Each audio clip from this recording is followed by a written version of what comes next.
Bonjour et bon sabbat. Euh, je sais qu'il y a, donc comme vous savez, je ne suis pas sur Zoom, j'ai pas d'écran, donc je vous vois pas. Mais en principe, c'est une rencontre francophone, donc toutes nos amitiés à Tahiti, où il est déjà très tard chez vous, je sais. Euh, la Guadeloupe, la Martinique, il est très tôt chez vous, hein. Et nous, en France, où c'est une heure correcte. En tout cas, bon sabbat à tout le monde. Et je suis un peu enrhumée, donc j'ai un peu la voix nasillarde, donc je vous prie de m'excuser déjà par avance. Pour continuer notre étude, on va se prendre la position qui convient et nous allons invoquer la présence du Seigneur.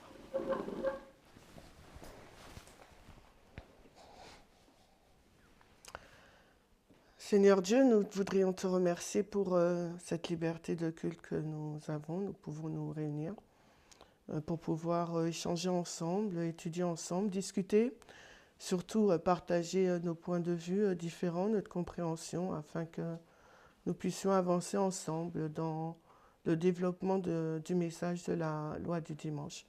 Que tu puisses être avec nous, que nous n'ayons pas un esprit de timidité et que nous puissions échanger ouvertement ensemble. Nous te prions et demandons ces grâces au nom de Jésus. Amen.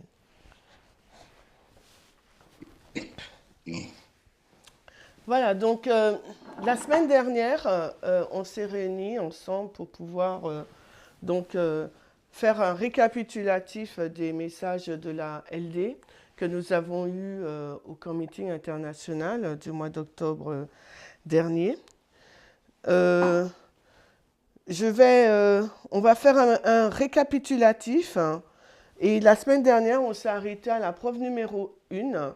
Mais aujourd'hui, j'ai deux choses à dire. Une rectification à faire. J'ai fait une erreur. Comment dirais-je, et un point que j'aimerais mieux développer parce que je pense que je ne l'ai pas bien établi la semaine dernière. Donc, comme je vous ai dit, l'objectif de ce résumé, ce n'est pas d'aller en profondeur, hein, dans l'épreuve, c'est juste qu'on ait une vision d'ensemble des des 5 preuves énoncées, afin que lorsque nous serons dans nos groupes respectifs, nous soyons en mesure de prendre les transcriptions et pouvoir étudier ensemble le sabbat ou bien dans les groupes de prière en semaine.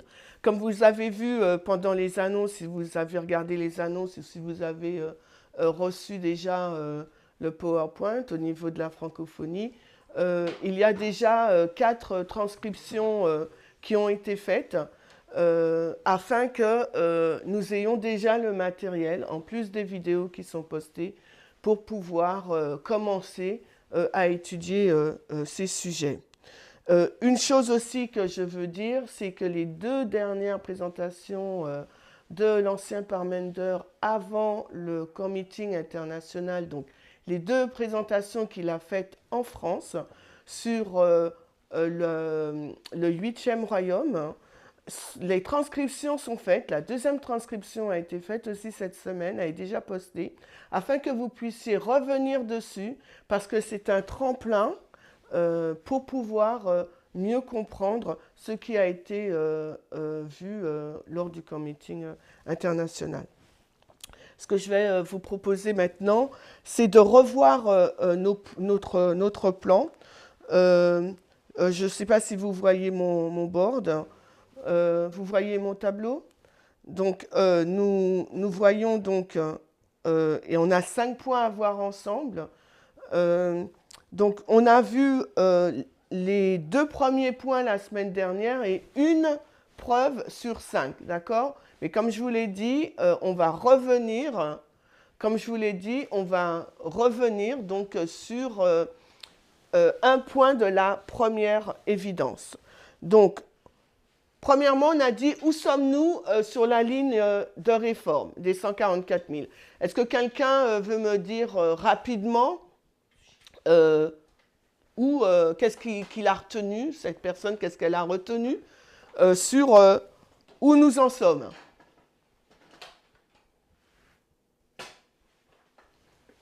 Alors, où sommes-nous? Nous sommes Alors, comme je n'ai pas l'écran, hein, je ne suis pas sur Zoom, si ça ne vous dérange pas de bien vouloir dire votre nom, prénom du moins, et ensuite on va, pour que je vous identifie. c'est Raymond, Oui, Raymond? mais je ne peux pas mettre la caméra. Hein. Oui, d'accord, pas de problème. Oui, voilà. Non, je disais que nous sommes après la LD. Donc, alors, pour toi, alors, nous sommes après la LD. Ah, mais j'aurais dû... bon, anyway. Hop, tac, tac, tac. On va se mettre là. Donc, pour toi, nous sommes donc après la LD. Est-ce que tu veux rajouter autre chose? Raymond? Non, pour l'instant. Non, juste, ok. un peu après la LD. Ok, donc, Raymond, elle nous situe là. Donc, quelqu'un d'autre? Ok. Un PAS? Oui, on est à la pluie de l'arrière-saison. Merci, Josiane, si j'ai reconnu. Ensuite, est-ce que quelqu'un veut dire quelque chose, se rappelle de ce qu'on a dit la semaine dernière? Toutes ces réponses sont justes, bien sûr. Hein. Nous sommes après la LD, nous sommes à la dispensation de la PAS, d'accord, la pluie de l'arrière-saison. Donc, nous sommes à la 3e dispensation. OK. Quoi d'autre? Qu'est-ce qu'on a vu? Est-ce que je peux rajouter à l'accroissement de la connaissance? Ah, alors, est-ce que où tu le places, l'accroissement de la connaissance? Comme étant une balise ou comme étant quelque chose qui se développe? Parce que, comment tu le mets? Qui se développe. Alors, ça veut dire tu le mets, comment tu le schématiserais? Parce que tu le mettrais à partir de la LD ou après la LD? Oui, à partir de la LD. Donc, tu le mets, est-ce que si je le schématise de cette façon, est-ce que pour toi, c'est ainsi que tu le comprends? Voilà, tout à fait. Ok, d'accord, ok. Ok, très bien. Ensuite, qu'est-ce qu'on a vu sur où nous en sommes à la PAS? Ou sur la ligne de la LD? Qu'est-ce qu'on a vu d'autre comme information? Est-ce qu'on peut parler de la montée du 7e royaume maintenant? Oui, alors on a vu effectivement qu'on parlait également de la montée du 7e royaume.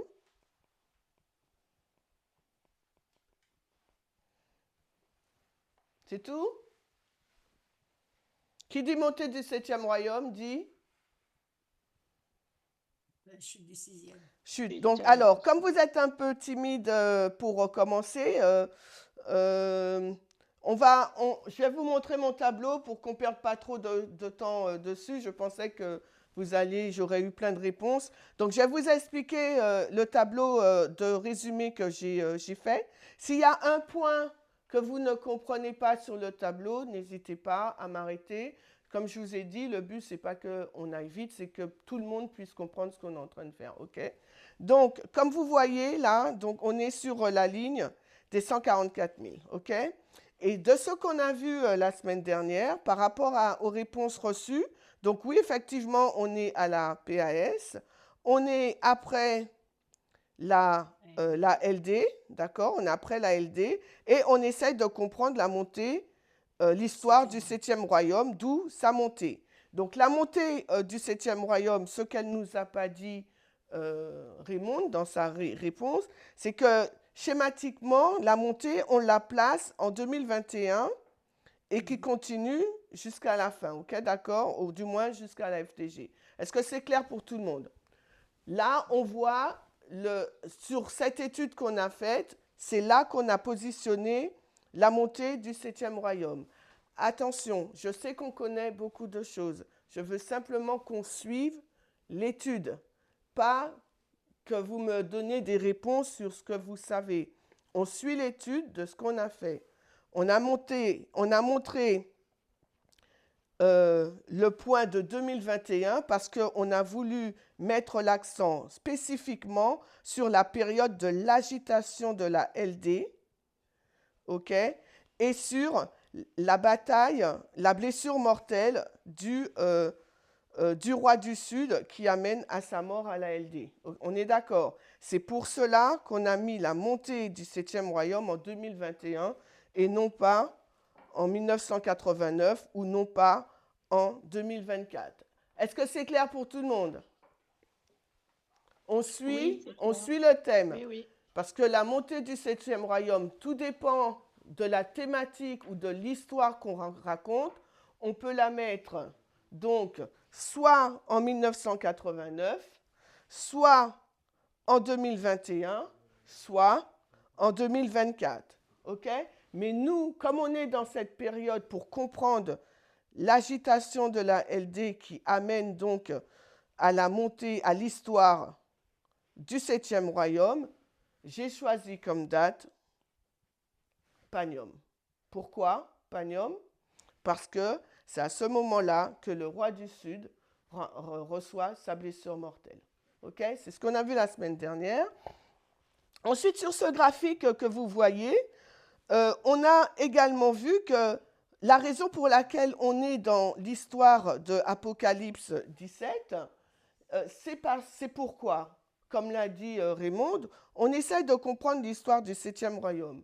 Et par comparaison contraste, si on essaye de comprendre l'histoire du 7e royaume, ça signifie que le royaume qui est avant lui, donc le 6e, décline. Tandis que le 7e, il fait une ascension progressive. OK? D'accord. Est-ce que ça va? C'est bon? Ensuite, le point que j'aimerais qu'on rectifie ensemble tout de suite, c'est que lorsque nous sommes allés bon, comme c'est sur mon graphique, je vais en parler tout de suite. Non, je ne vais pas en parler tout de suite, je vais en parler quand on sera vraiment dans la preuve numéro 1. D'accord? On reviendra à ce graphique. Donc, pour résumer ce graphique, là pour le moment, on a dit qu'on se situe après la LD. Je ne dis pas que nous sommes à Concorde ou à la balise de l'accroissement de la connaissance. C'est la raison pour laquelle j'ai demandé à, il me semble que c'est Dina, est-ce qu'elle le mettrait en balise ou en progression? Dina m'a dit qu'elle le mettrait donc en progression, comme ceci. D'accord, là c'est. Mais non pas en balise. OK? Parce que si on le met en balise, ça veut dire qu'il faut qu'on prouve qu'on est arrivé à cette balise.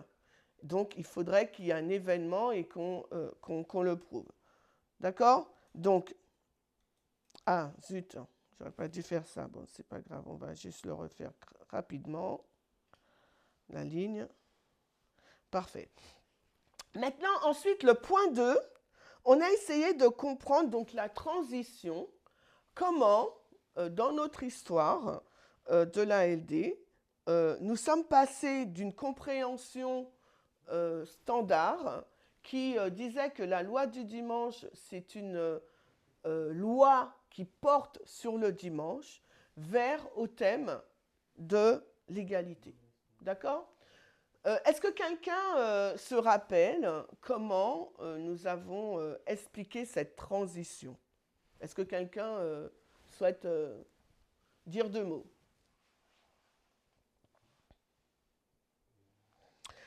Le point qu'on essaye de comprendre, c'est celui-ci.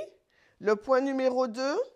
Quelle est la transition dans notre compréhension que la LD n'est plus une loi qui porte sur le dimanche, mais est un sujet qui touche l'égalité des genres. Est-ce que quelqu'un se rappelle ou veut dire ce qu'il connaît? Si je me souviens, c'est Johanna. Oui, Johanna. On a vu dans l'histoire de 1888 avec Atté Jones qu'en fait, ce qu'il défendait, ce n'était pas le sabbat, mais c'était en fait, ce qu'il défendait, ça portait sur les droits humains, sur la liberté de conscience, qu'est-ce qu'on avait dit encore? Sur les minorités, l'égalité, en fait, voilà, c'était sur tous ces sujets-là. D'accord. C'est un élément de réponse. Ok. Est-ce que quelqu'un d'autre veut ajouter autre chose?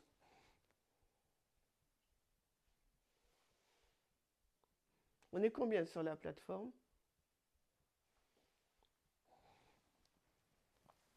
Est-ce que quelqu'un souhaiterait ajouter quelque chose? Non? Ok. Alors, est-ce que quelqu'un peut me dire d'où vient notre compréhension que c'est une loi sur le dimanche? Bonjour Chimène, je ne sais pas si tu m'entends, c'est Francine. Oui, Francine, bonjour. Et bonsoir, du moins, il est très tard chez toi, les 23 heures. Oui, bonsoir. Oui, je n'ai pas suivi le sabbat dernier parce que j'étais avec ma fille, c'était impossible pour moi de suivre. Et donc, par rapport à ta question, pourquoi est-ce qu'on ne parle plus de loi du dimanche contre le sabbat? Mais j'aime bien retenir cette idée de sabbat contre le dimanche parce que nous avions eu cette compréhension, il me semble, depuis l'année dernière, sur ce qu'est exactement le sabbat pour nous. Parce qu'on a vu le sabbat de la semaine, le sabbat de la terre, le sabbat du jubilé, et nous entrerons bientôt dans le sabbat millénaire. Donc, je peux voir 4 sabbats. Et donc, on ne comprend plus exactement, on est sûr qu'il ne s'agit plus d'un sabbat, d'une loi qui viendra imposer le dimanche contre le sabbat, mais c'est par rapport à la compréhension du sabbat, ce sabbat de l'égalité, le sabbat de la semaine, le sabbat de la terre et le sabbat du jubilé. Donc, il y a eu toute cette compréhension sur les différents sabbats. C'est l'égalité en principe. C'est l'égalité sous 3 dimensions et bientôt sous la 4e dimension, sous le sabbat millénaire. On ne peut pas accéder au sabbat millénaire tant qu'on n'a pas vécu, expérimenté personnellement, individuellement, ces 3 premiers sabbats. Alors, je te remercie, Francine, parce que là, toi, tu développes la partie sabbat. Alors, ce qui est juste, ce que tu dis, c'est quelque chose c'est quelque chose qui a été introduit récemment, hein, cette année, en 2024. Mais mais ma question portait plus sur notre compréhension d'une loi du dimanche versus dimanche versus sabbat, dans le grand conflit, dans la grande controverse, d'où nous vient cette idée qu'il y aurait eu une loi du dimanche, une loi qui impose l'adoration du jour du dimanche. Je peux essayer, Chimène, c'est Georgette. Bonjour. Oui, Georgette. Ben, c'est Hélène G. White elle-même qui a introduit cette idée et qui l'a développée, et l'adventisme a suivi. Tout à fait. Et Hélène White, je te remercie, Georgette, et Hélène White, quand elle présentait ce conflit religieux et national aux États-Unis, puis ensuite mondial, dans quelle histoire elle se situait? Dans quelle histoire elle nous situait? 1888. Voilà, donc Hélène White, elle nous situait dans, je pense que vous voyez mon tableau, Hélène White, elle nous situait, premièrement, notre compréhension, une loi qui porte sur le dimanche, donc d'où son terme loi du dimanche, vient directement de l'esprit de prophétie, d'accord, la tragédie des siècles, dans l'histoire de 1888. La tragédie des siècles a été écrite en 1888, après en 1911, d'accord?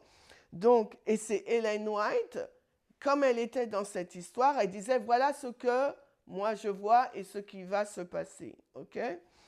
Donc, notre compréhension d'une loi sur le dimanche vient directement de l'esprit de prophétie.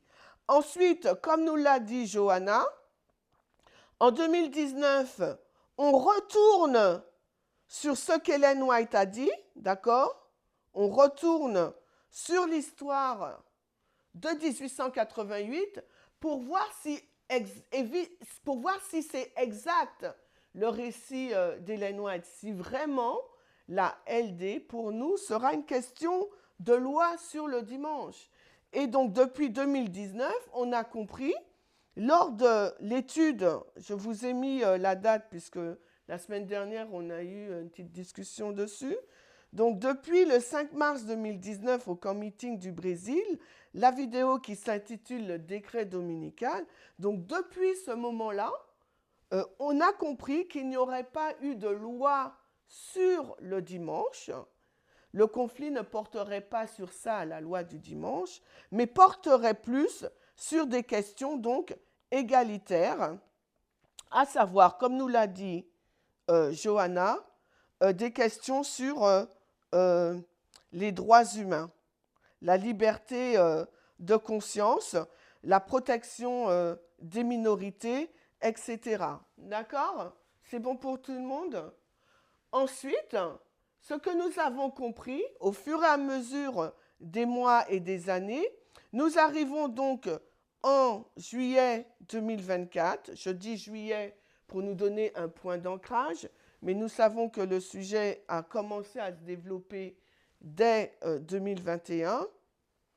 On a été introduit donc sur le vote et les élections. Donc là, j'ai repris la terminologie utilisée lors du camp meeting international pour qu'on puisse se retrouver. Donc depuis 2024, on va dire que la LD est une question électorale de cycle électoral américain de 2024. Ce qu'on a compris aussi, ce qui a été introduit aussi dans le mouvement, plusieurs dates. Vous vous rappelez, il y a été dit donc le 18 juillet.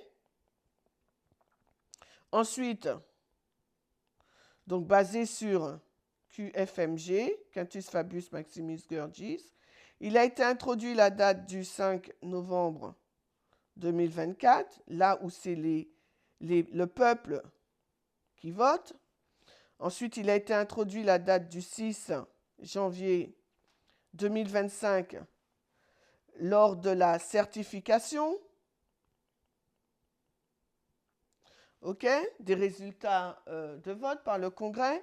Et ensuite avait été introduit la date du 20 janvier 2025, la date donc de l'investiture, quand le président rentre vraiment dans ses fonctions. À la suite de cela, a été introduit aussi avec la date du 18 juillet 2024, la date du 17 décembre 2024, quand les grands électeurs ils font le décompte. D'accord? C'est ça notre histoire avec les grandes lignes sur notre transition d'une loi sur le dimanche vers la LD qui est une question électorale. D'accord? C'est bon pour vous? Est-ce qu'il y a des questions jusque-là? Dites-moi. Je ne vous entends pas. Non, pas de questions. C'est OK. Non. C'est Non, bon pas pour de tout le monde, ce résumé? Oui, oui. Ça va. Le 18 juillet, c'est en externe, c'est pas la QFMG. Alors, explique-toi. Parce qu'en fait, on met le tableau. Il est là, je l'ai mis, regarde. Parce que quand tu énumères effectivement les différentes dates, tu dis le 5 novembre pour le peuple, le 6 pour la certification, le 20 pour l'investiture. Mais le 18, ça aussi, c'est aussi. Qu'est-ce que tu viens de rajouter? CNR, la C'est- Convention nationale des républicains, c'est ce que tu Voilà, voulais que je exactement, marque. c'est ça. C'est ça, Ce oui. que, oui, merci de ton input, je ne sais plus le mot. Merci de ton intervention. Pourquoi j'ai mis QFMG? Parce qu'on va revenir dessus dans les 5 preuves. Mais tu as bien Oui, fait pour que ce soit, tu as bien fait de réagir, Dina, pour que ce soit cohérent, d'accord? C'est la CNR que j'aurais dû écrire, d'accord? Merci. Donc, de rien. maintenant, on a vu, on est au point 3, et comme je vous l'ai dit la semaine dernière, c'est vraiment ce point-là qui nous intéresse le plus. OK? Mais il est bon de se rappeler aussi comment Dieu nous a conduits. Donc, récapitulatif des 5 preuves qu'on dit, le cycle, la LD, c'est le cycle électoral américain de 2024. OK? Donc, ce qu'on a vu, alors excusez-moi, je vais prendre mon diapo si il veut bien avancer. Je vais prendre mon diapo. Et on va voir cette slide-là qui nous dit pourquoi la LD fait-elle référence à l'élection américaine de 2025. OK? Donc, on va énumérer, énoncer les 5 preuves. J'aurais dû vous demander si vous vous en souvenez, mais bon, pour gagner du temps, on a vu, il nous a été dit, c'est la montée et la chute des nations. C'est Daniel 6, le suffrage et le vote. C'est Daniel 9, le déluge, FMG, là. Et 4, César et Pompée. Et 5, le 6 janvier 2021. OK? Donc maintenant, dans notre première preuve, on a vu la montée et la chute des royaumes. Donc maintenant, si moi, je vous demande, c'est une question vraiment simple, quel royaume monte dans l'histoire de la LD et quel royaume chute? Juste pour savoir si tout le monde suit. Qu'est-ce que vous me répondrez? Quel royaume monte, quel royaume chute? Le 6e royaume a déjà chuté, il est moribond. Alors, Le 7e 6e royaume, il chute. OK. Donc, par conséquence, celui qui monte, c'est le 7e. Ne soyez pas timide, hein, s'il vous plaît, parce que... C'est le 7e qui monte, Chimène. Merci. Donc, un point que je n'ai pas vu avec vous. Donc, quand on dit que le royaume, le 7e royaume, il monte, ou qu'on est dans l'histoire du 7e royaume à la LD, sur quoi ou sur quel verset nous basons-nous quand on dit que à la LD, nous sommes dans l'histoire du 7e royaume? Donc, quel verset prendriez-vous pour pouvoir expliquer cela? Quel verset nous avons pris, nous? Il y a plusieurs versets, mais quel verset avons-nous pris, nous? La semaine dernière. Rappelez-vous de la ligne. Rappelez-vous de la ligne des 144 000. 41, quand il rentre dans le pays glorieux. Oui, c'est ça. Alors, c'est qui parle? C'est Johanna. Johanna. Alors, c'est Daniel 11, verset 41. Et toi, ce que tu prends comme accroche, c'est quoi? Il entre dans le pays glorieux. D'accord. OK. Donc, pour qu'il entre, et c'est là que je vais faire la correction de ce que j'ai dit, donc on regarde le diapo, on regarde le verset, donc Daniel 11, 40 à 41, on est dans l'histoire. Daniel 11, 41, pardon, on est dans l'histoire donc du roi du Nord versus le roi du Sud. D'accord? Le roi du Nord versus le roi du Sud. Alors, comment on a expliqué, si vous vous rappelez, la méthodologie qu'il y a derrière le fait que le roi du Nord, il rentre dans le pays glorieux. Est-ce que vous vous rappelez ce qu'on a dit? Quand le roi du Nord rentre dans le pays glorieux, il devait faire 3 choses. Et c'est là que je vais corriger, puisqu'on en a discuté la semaine dernière, Muriel, Maurice et puis Christiane et moi. Effectivement, j'ai compris par la suite que j'avais fait une erreur et que je souhaite rectifier tout de suite. Qu'est-ce qu'on a dit? Le roi du Nord, avant qu'il accède au pouvoir, qu'est-ce qu'il doit faire? On a dit, la semaine dernière, il a été dit que c'est Sophie, pardon. Sophie? Et la semaine dernière, il se débarrassera de 3 nations. Alors, Georgette, je te remercie, mais Sophie voulait s'exprimer avant toi. On laisse Sophie, après tu prends la parole. D'accord. Mais en fait, c'est ce que Georgette disait, c'est que il a été placé lorsque le roi du Nord rentrait dans le pays glorieux, qu'il renversait 3 puissances, 3 obstacles. Et pour ça, on s'était appuyé sur le modèle, ou en général, on s'appuie sur le modèle des Ostrogoths, de 538, mais aussi de Daniel 11, verset 16, je crois, si je ne dis pas de bêtises. 38. Ok, d'accord. Je te remercie, Sophie. Est-ce qu'il y a quelqu'un qui veut rajouter quelque chose? Alors, on va prendre le slide. Georgette, est-ce que tu veux rajouter quelque chose? Non, ça va. Okay. 3 D'accord. obstacles. Il a 3 obstacles à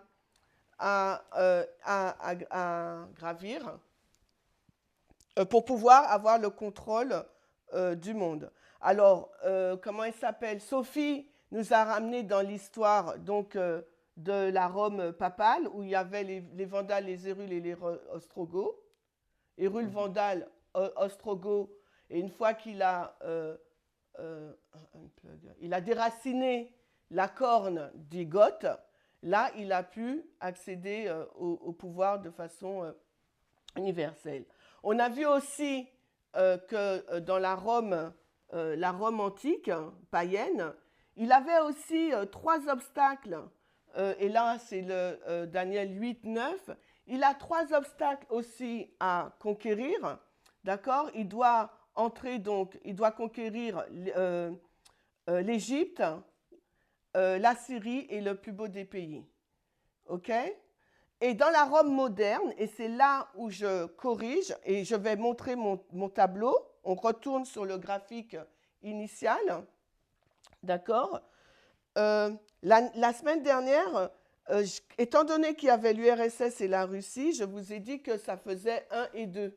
Donc, alors c'est là où je me suis trompée. Donc, l'URSS et la Russie Poutine, c'est toujours le roi du Sud, d'accord? Un obstacle. Et c'est ce que vous voyez là sur le tableau. Premier obstacle, le roi du Sud est conquis par la chute de l'URSS. Mais on a compris au fil des ans, à partir de 2016, que le roi du Sud, il ressuscite. D'accord? Et il ressuscite là, c'est sous Poutine, quand Boris Eltsine lui donne le pouvoir. Donc depuis cette date jusqu'à la LD, on est dans l'histoire aussi du roi du Sud contre le roi du Nord. D'accord? C'est une histoire qu'on va développer de plus en plus. Mais pour celles et ceux qui ont regardé le camp meeting de l'Afrique du Sud, les vidéos de Letwin parlent de cette histoire. Le rôle du roi du Sud par rapport au roi du Nord. Et la semaine dernière, David avait aussi introduit un aspect du roi du Sud quand il arrête d'avoir cette vision multipolaire, on va dire, et qu'il prend la vision du roi du Nord. C'est juste la parenthèse pour faire un lien avec tout ce qui a été dit la semaine dernière. Donc ensuite, deuxième obstacle que le roi du Nord doit franchir avant d'accéder au pouvoir universel, c'est le pays glorieux. Et c'est là où nous sommes dans cette histoire, d'accord, en ce moment. Et c'est là qu'on marque Daniel 11, 41. Il entre dans le pays glorieux. Ok? Donc, deuxième obstacle. Et troisième obstacle par la suite, Daniel 11, 42, et ça a été l'objet de notre discussion, Christiane, Maurice et Muriel et moi, la semaine dernière. L'Égypte, donc il rentre en Égypte le monde, c'est Daniel 11, 42 que l'on marque à la FTG. Ok? Et moi, je vous avais dit que c'était là. Donc, on rectifie je rectifie mon erreur.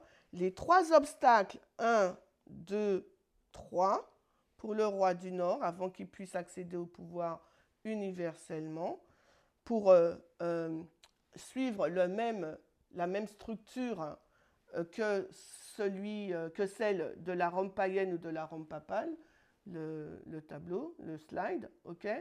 Il doit donc renverser la Rome moderne, Daniel 11, 42 à la fin de la slide, vous voyez? Est-ce que vous voyez le PowerPoint? Alors attendez, le temps que... Tu me dis quand c'est bon? Voilà. Donc pour suivre la même structure, le roi du Nord doit à la fin, donc là, excusez-moi, Daniel 11, 42, 40 à 42, trois obstacles à vaincre. Donc, le roi du Sud, et c'est pour ça que j'ai mis la période de 89 à 2021, puisqu'on sait que c'est la blessure mortelle du roi du Sud à Panium, et sa mort en 2024. Donc, là, il conquiert le roi du Sud. Ensuite, deuxième obstacle, il entre dans le pays glorieux, c'est à l'ALD en 2024. Et troisième obstacle, il rentre en Égypte, il conquiert donc le monde. Et là, on reprend le tableau, le board.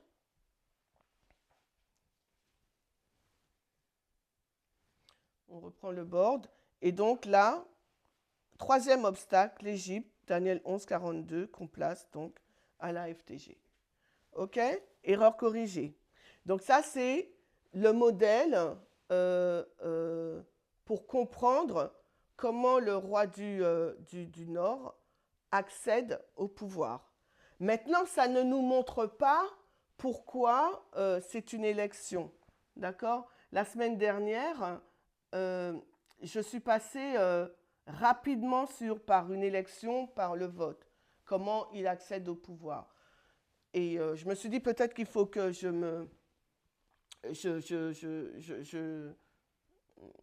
j'approfondisse un tout petit peu pour qu'on puisse partir avec cette idée. Est-ce que vous avez une idée de ce que ça pourrait être? Tu peux répéter ta question? J'ai pas compris, Chimène. Alors, la preuve qui montre l'ascension du 7e royaume, on a vu une preuve, les trois obstacles, d'accord, qui doit rentrer dans le pays glorieux. Mais comment on associe le fait qu'il rentre? Alors, comment associer l'entrée du roi du Nord dans le pays glorieux avec les élections, avec notre compréhension de la LD égale des élections?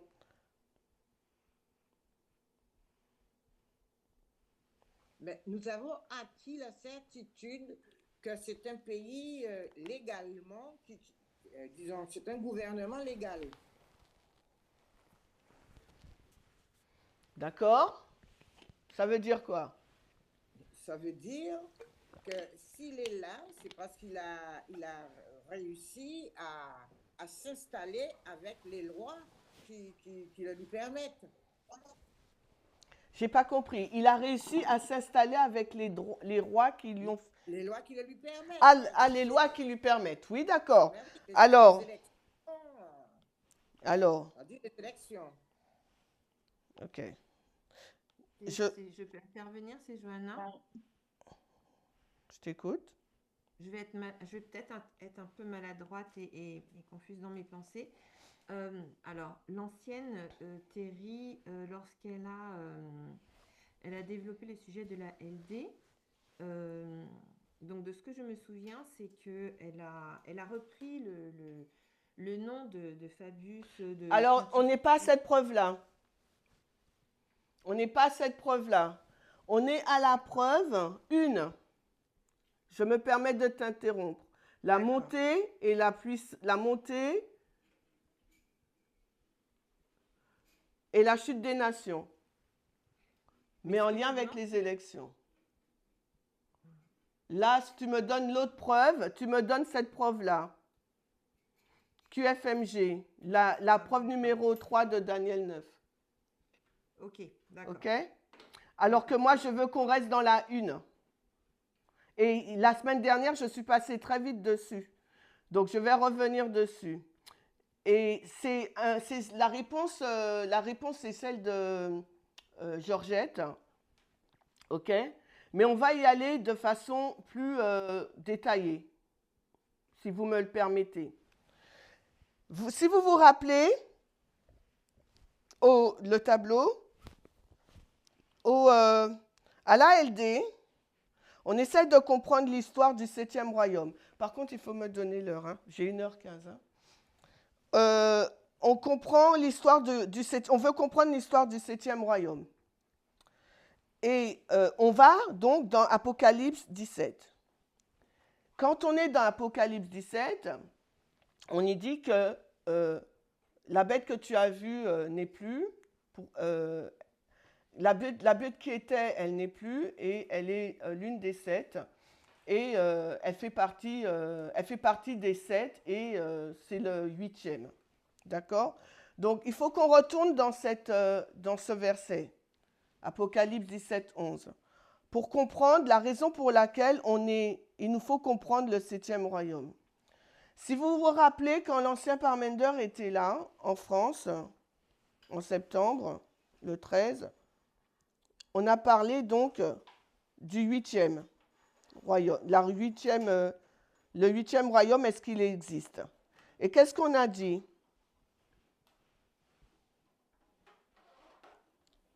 Vous étiez là, on était en rencontre internationale. Il n'existe pas. Pourquoi? Pourquoi il n'existe pas? Parce qu'on va comparer le 8e avec le 7e. Le chiffre 7. Le 7e. 7e royaume, d'accord? Donc maintenant, existe lui.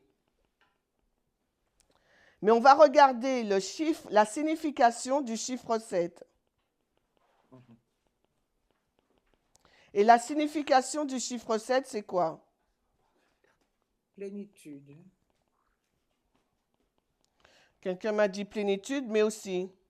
Perfection. Perfection. OK, et quoi d'autre? Mort et résurrection. Le 7? Oui, mort et résurrection. Ah ouais? En interne et en externe, si je ne me trompe pas. Je sais pas. Qu'est-ce que vous en pensez? Non, c'est pour le 8e royaume. Voilà, ça c'est pour le 8e.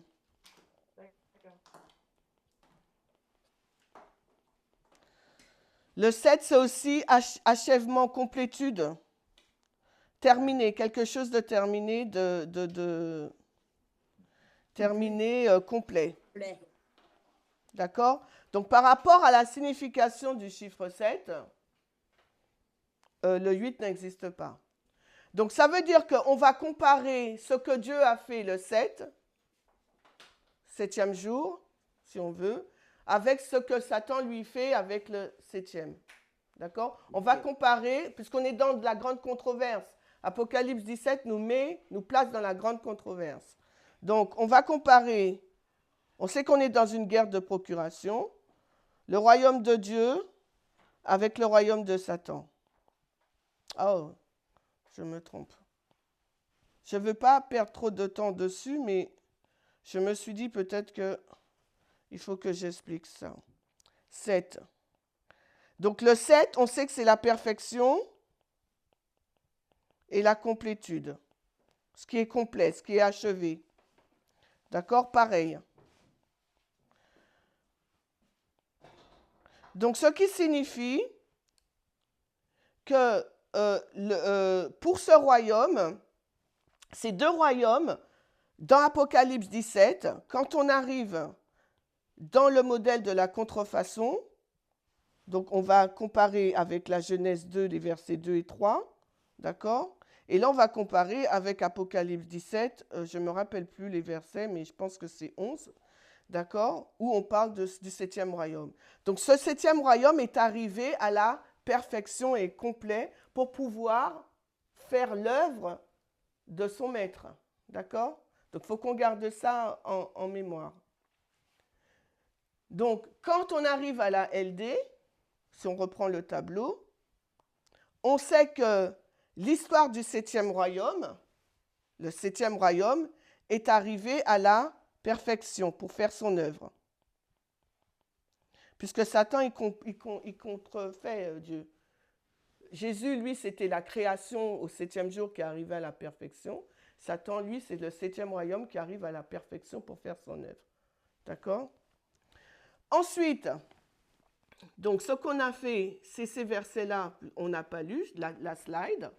D'accord? Donc dans l'œuvre, on va comparer le symbolisme du 7. Mais cela ne nous dit pas pourquoi la LD, c'est en lien avec le vote et les élections, bien sûr. Mais c'est pour que j'essaye de combiner les études qu'on a vues ensemble pour que ça fasse tout un lien, qu'on ait toute l'image dans notre tête. D'accord? Donc l'œuvre du septième royaume, c'est l'œuvre du septième royaume de Satan, c'est que ce royaume a atteint la perfection pour faire l'œuvre à laquelle il est destiné. D'accord? Dans ce conflit de grande controverse. En revanche, Christ, lui, le septième jour, c'était la perfection et la finalité de son œuvre aussi. Ok. Donc maintenant, qu'est-ce qu'on voit? Quand on va dans Apocalypse 13, d'accord? Parce que c'est là qu'on a vraiment cette notion de loi du dimanche. Quand on va dans l'Apocalypse 13, le verset 11, que voyons-nous qui monte de la terre? On a... Une bête. C'est dit comment? Il y a une bête, elle est semblable à quoi? Un agneau, elle a deux corps. Un agneau. Une bête semblable à un agneau. Et ensuite, on voit quoi? Un dragon.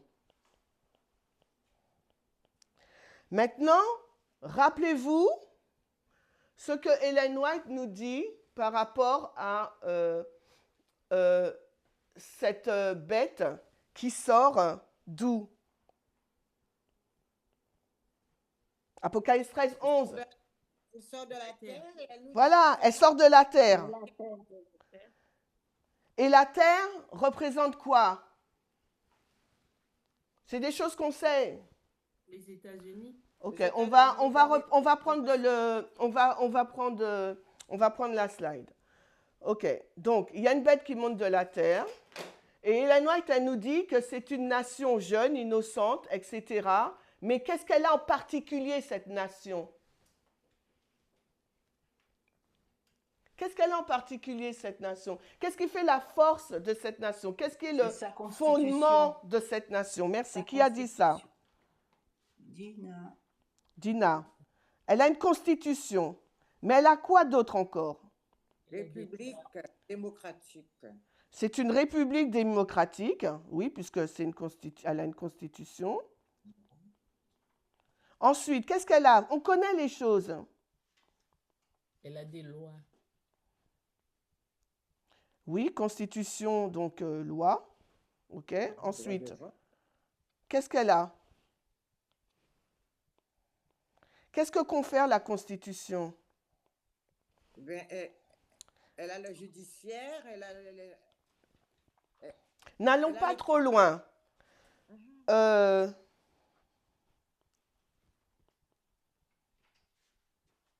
alors, excusez-moi, j'ai mal écrit. Je ne sais pas si vous me suivez.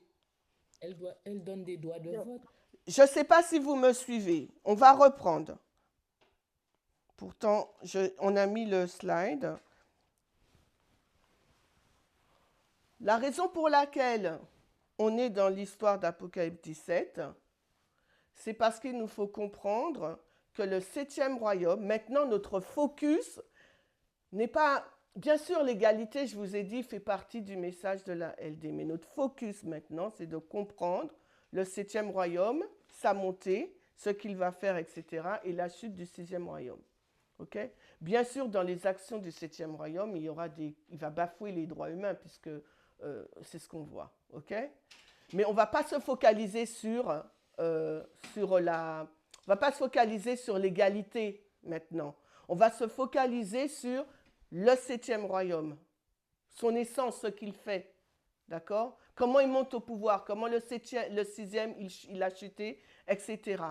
On sait que quand Ellen White nous parle de ce 6e royaume, c'est un agneau qui a fait une séparation, d'accord? Séparation, Église, État. D'accord? C'est pour ça que je vous dis, n'allez pas trop loin, restez sur des choses que vous connaissez. Séparation Église-État. D'accord? Il est né comme ça, avec sa constitution et aussi sa déclaration d'indépendance. Vous vous rappelez de ça? Oui. Oui. D'accord. Ces deux documents fondamentaux, font de ce pays une république démocratique. D'accord? Donc quelque chose de légal et qui protégera les droits humains, puisqu'il y a une séparation Église-État. OK? Donc elle aura donc, bien sûr, qui dit constitution, elle aura des lois légales, OK? Et elle va donc protéger.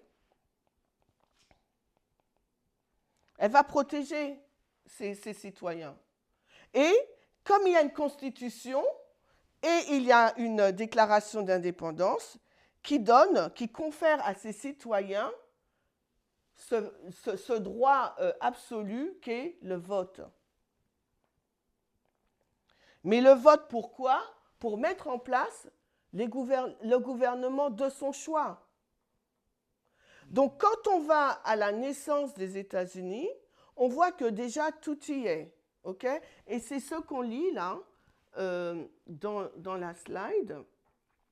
Dès la naissance des États-Unis, sa constitution a été sa force de protection parce qu'elle sépare, le premier amendement, l'État de l'Église, contrairement aux royaumes précédents. D'accord? Aux 5 royaumes précédents où c'était combiné. Donc ce royaume, ce 6e royaume, il est vraiment différent. Et c'est cette différence légale de principe qui fait qui lui confère justement sa puissance, d'accord, et sa force. Ensuite, il nous est dit toujours que dans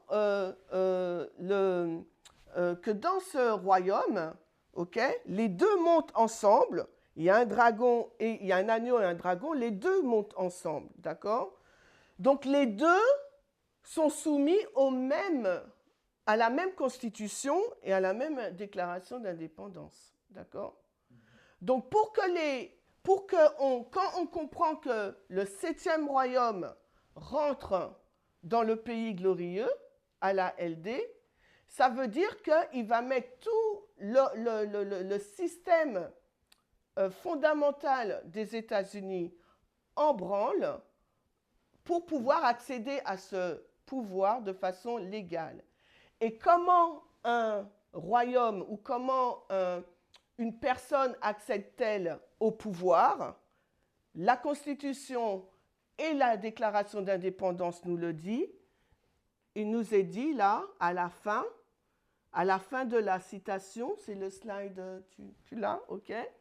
il nous est dit Et en au gras, suffrage universel. la Constitution garantit au peuple le droit à l'autonomie gouvernementale en prévoyant que les représentants élus au suffrage universel doivent promulguer et administrer les lois. Les lois. Suffrage universel consiste à la reconnaissance du droit de vote de l'ensemble des citoyens. Donc, une fois que ce 6e royaume est en place, il a mis toute une structure des garde-fous, d'accord? Mais le 7e royaume, lui, qu'est-ce qu'il fait? Il va utiliser les mêmes garde-fous pour pouvoir parler comme un dragon et se mettre au pouvoir. D'où le 7e royaume à la LD. Comment est-il monté au pouvoir, le 7e royaume à la LD? Par une voie tout à fait légale et constitutionnelle dans une république démocratique, en utilisant les lois, les deux fondements, les deux documents fondamentaux qui font des États-Unis ce qu'ils sont. Donc c'est pour ça, lorsqu'on dit que les États-Unis, on prend le board. Ah, ça s'est déconnecté. Alors, je vais voir si j'y arrive. Chimène, le temps que tu te reconnectes au board, je voulais juste rajouter quelque chose à ce que tu as dit, c'est Natacha.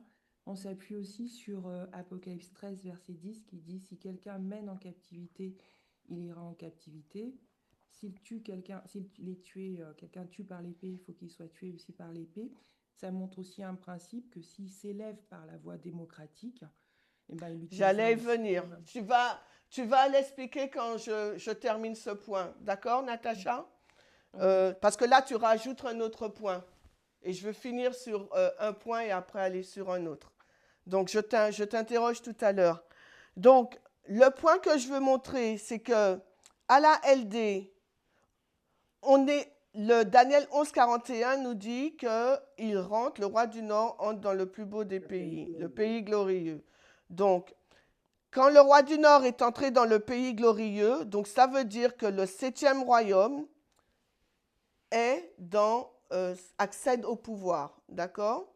Donc maintenant, rappelez-vous la semaine dernière, je vous ai dit volontairement, je ne mets pas 18 juillet. Tout dépend de ce que vous voulez montrer dans la LD. On a dit au committee, c'est le cycle électoral américain qui commence des primaires jusqu'à l'investiture. Donc, on reste vague, ok? Donc, quand le 7e royaume ou le roi du Nord entre dans le pays glorieux, ça veut dire que dans le schéma de la contrefaçon, le 7e royaume, l'agent du royaume de Satan, si on peut l'exprimer ainsi, a atteint sa perfection pour remplir son œuvre. D'accord? Donc maintenant, comment il va s'y prendre? Et c'est là qu'il faut faire le lien avec l'ALD et les élections. Il va s'y prendre en entrant dans le pays glorieux, mais par les voies démocratiques et légales, constitutionnelles. Et l'un des droits légaux inaliénables, c'est le droit de vote. D'accord?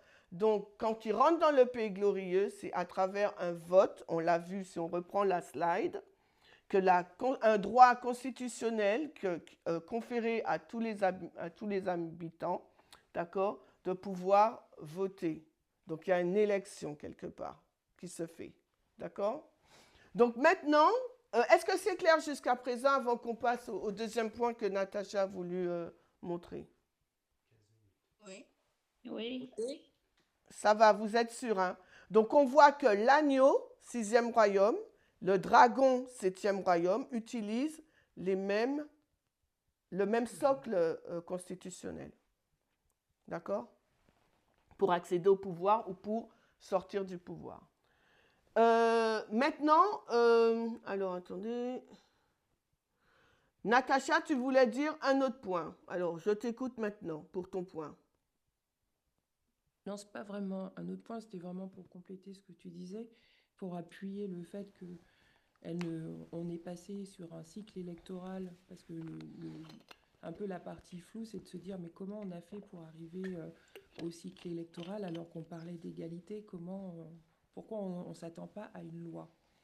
Et pour appuyer en fait nos propos, on prenait Apocalypse 13, le verset 10, pour montrer que la papauté aussi s'était élevée par l'épée, elle est tuée aussi par l'épée, et que si le sixième royaume s'est élevé par les voies électorales, il meurt aussi par les voies électorales, et de ce fait, le septième royaume s'élève aussi par les voies électorales. Voilà, donc merci, Natacha. Donc, par les voies, par la voie démocratique, le sixième royaume, donc on va voir le schéma. Donc, la slide, ce que Natacha a dit, c'est ce que j'ai écrit là. Le sixième royaume vit grâce à la démocratie et mourra par la démocratie. D'accord? Le septième royaume parviendra au pouvoir au moyen de la démocratie, donc d'une élection, en respectant les lois démocratiques, la Constitution et le vote. C'est pour cette raison que la LD est une question d'élection et non de loi sur le dimanche. Le processus démocratique électoral indique la fin du sixième royaume et le début du septième royaume d'une manière tout à fait légale. Donc le graphique, là, nous montre... Alors, on voit le graphique? OK. Donc, 2021-2024, on voit la chute du sixième royaume et la montée du septième. Et ce que je veux montrer en arrière-plan, que durant cette période-là, donc il y a une lutte pour le pouvoir en interne, mais par voie légale, non pas illégale. Mais on va y arriver, on va en discuter sur la preuve numéro 5, il me semble. Voilà, quand on va parler du 6 janvier 2021, sur le tableau, vous voyez bien que j'ai mis en 2021, Panium, le septième royaume a voulu s'élever, accéder au pouvoir par voie légale ou illégale. Vous étiez là en 2021. Illégale. Par voie illégale. Et il n'a pas réussi. C'est pour ça qu'après, c'est par voie légale. OK? Donc, on va s'arrêter sur ce point-là et on va continuer après. Donc, ce qu'on a vu aujourd'hui, on a fait un récapitulatif de l'étude, la première étude, en mettant l'accent sur pourquoi on parle maintenant d'élection pour la LD au lieu de loi sur le dimanche. On a vu que aussi la raison pour laquelle on parle d'Apocalypse 17 et de septième royaume, c'est parce que c'est Apocalypse 17 qui nous donne vraiment cette compréhension, cette explication sur la dynamique du septième royaume. D'accord? Sachant qu'il y a encore plein de choses à comprendre sur Apocalypse 17. Donc, ce sur quoi on est resté, c'est que le roi du Nord, donc pour entrer dans le pays glorieux, il fallait que Daniel 11.40b soit accompli. Daniel 11.41, quand il rentre dans le pays glorieux, il est accompli et ça marque la chute du sixième royaume. Et que son troisième obstacle, c'est l'Égypte. Il a le contrôle du monde. Et Apocalypse 17 nous dit il va régner 1 heure. D'accord? Ensuite, ce qu'il nous faut comprendre, c'est cette transition qu'il y a entre la compréhension adventiste, qui est toujours d'actualité, la loi du dimanche est une loi sur le dimanche. Mais nous, on a transité donc de cette compréhension tirée de l'esprit de prophétie, de l'histoire de 1888. Dès 2019, on a revisité l'histoire de 1888 pour comprendre qu'en fin de compte, il n'était pas question d'un jour d'adoration. À Téjon, c'était beaucoup plus profond la cause qu'il défendait. C'était une question de droits humains. D'accord? Et de protection des minorités et du respect de la Constitution du premier amendement. Par la suite, en 2024, l'année dernière, cette notion d'élection de vote a été introduite et la date pour la LD du 18 juillet a été introduite. D'accord? Et au camp meeting, là, les 5 personnes qui portaient ce message nous ont montré les 5 preuves méthodologiquement qui sont des évidences montrant que la loi du dimanche, c'est une question électorale de vote et non pas de loi. La première preuve qu'on a vue, c'est la montée et la chute des nations. On a vu que selon Apocalypse 13, 11, quand à la naissance des États-Unis, l'agneau, mais le dragon aussi s'y trouvent, et que les deux fondent cette république démocratique sur la Constitution et la Déclaration d'indépendance.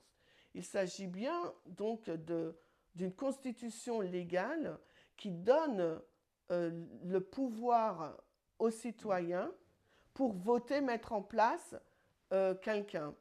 Maintenant, est-ce que le 7e royaume va enfreindre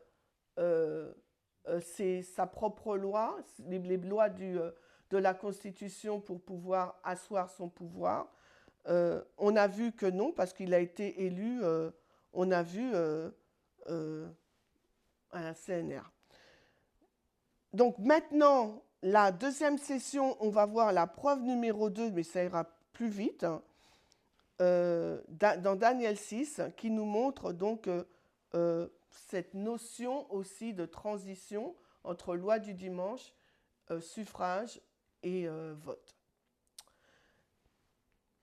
Je pense, s'il y a des questions, je vous demande de les garder pour la deuxième partie de la journée et nous reprenons dans 5 minutes, je pense. Ok, on va prier.